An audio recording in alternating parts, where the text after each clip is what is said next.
be great representation and unity with your fellow coaches and the league and everything that they're doing with social justice as far as the season. But let's not make this more than what it is. You know, sometimes when you get apparel from a lot of these brands, sometimes they don't fit. And, you know, if that's his reasoning to why he didn't wear the shirt for the game, let's respect it and move on. Because we don't know what Bill Laimbeer is doing as far as Black Lives Matter without wearing the shirt. Because I'm pretty sure his players had a conversation with him about Black Lives Matter, social justice reform, Breonna Taylor and her story, the countless other stories of black men and women dying at the hands of the police. So, you know, I understand he could have represented it with the unity and everything. He could have worn the shirt. But whatever his reasoning and justifications for not wearing the shirt, you gotta respect that too and move on. And not try to, you know, come down on him about it.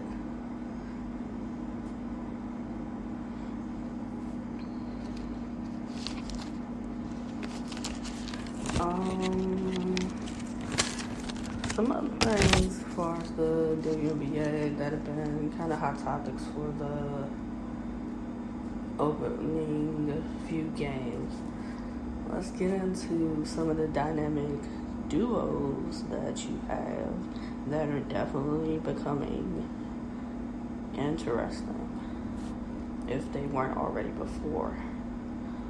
Starting with the new one in Connecticut, Alyssa Thomas and DeWanda Bonner, that in my opinion is one of the best duos. That's a lot of skill in one duo. Then, in my opinion, they've been feeding off each other very well. For this going to need to be, the third game they played together. I think their chemistry for them two is probably the best out of anybody playing on the team. So I'm definitely going to keep my eyes glued to the Connecticut Sun games to see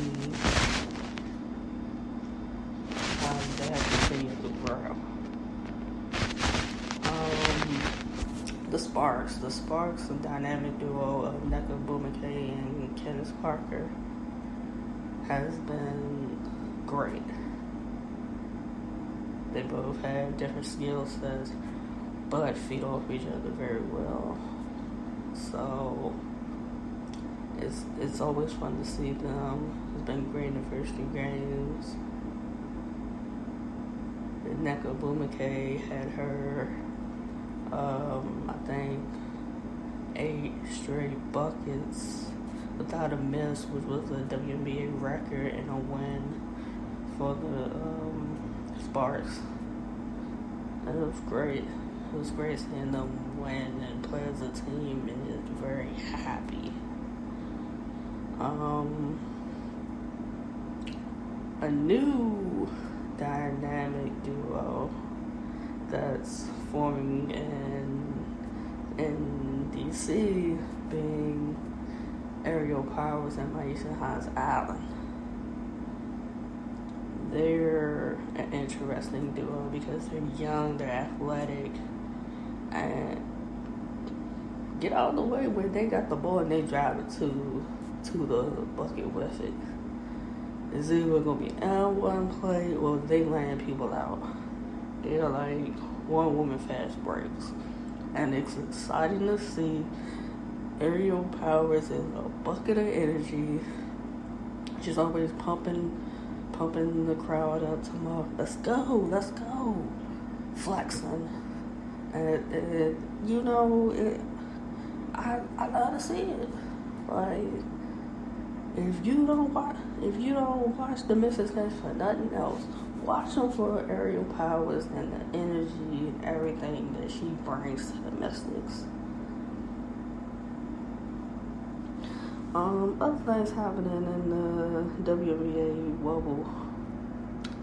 Everybody is occupying their time with their talents when they're off the court. So you have the podcast of Tea with A and Fee, which is something new and creative and fun with Los Vegas Aces forward Asia Wilson and Minnesota Lynx forward Nafisha Collier. So when you get a chance, check that out. Pretty sure that's interesting because Asia Wilson, yeah, she's not afraid to say what needs to be said, and she's funny. So it's interesting that it's her and Nafisa Collier together because Nafisa Collier comes off and very quiet. So I'm definitely going to listen to an episode just to see how they feed off each other. And then you have Rashonda Gray of the Sparks, which is a new addition. Between her doing hair for her fellow WNBA players, whether it's braids or cornrows, she's slaying the hair for the ladies of the wobble. So if you need your hair slayed, Rashonda Gray is your stylist right now. Also, she's getting fancy with the bedazzler, with the scene that we all have to wear face masks. So she's bedazzling those, and Holly Rowe wore one the other day on TV, and it was cute. Real cute, real bedazzled, and I'm loving it. You also have Essex Carson from the Mystics. She has a whole studio in her living quarters in the wobble. So Holly Rowe also mentioned that she just dropped a single that was dope. I'm gonna definitely go look for that. So yeah, good to know that the ladies have other talents and interests that they're tapping into while in the wobble and working with each other, just showing love and unity because they all gotta be there in the wobble.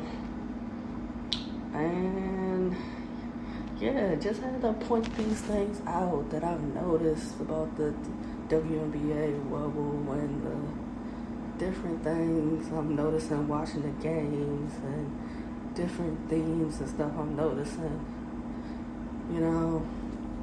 But yeah, this concludes part 2 of episode 3, the WNBA opening few games wrap up. And until next time, this is your girl, Miss J, and you're listening to Views of a Sagittarius. And remember, this is just the beginning.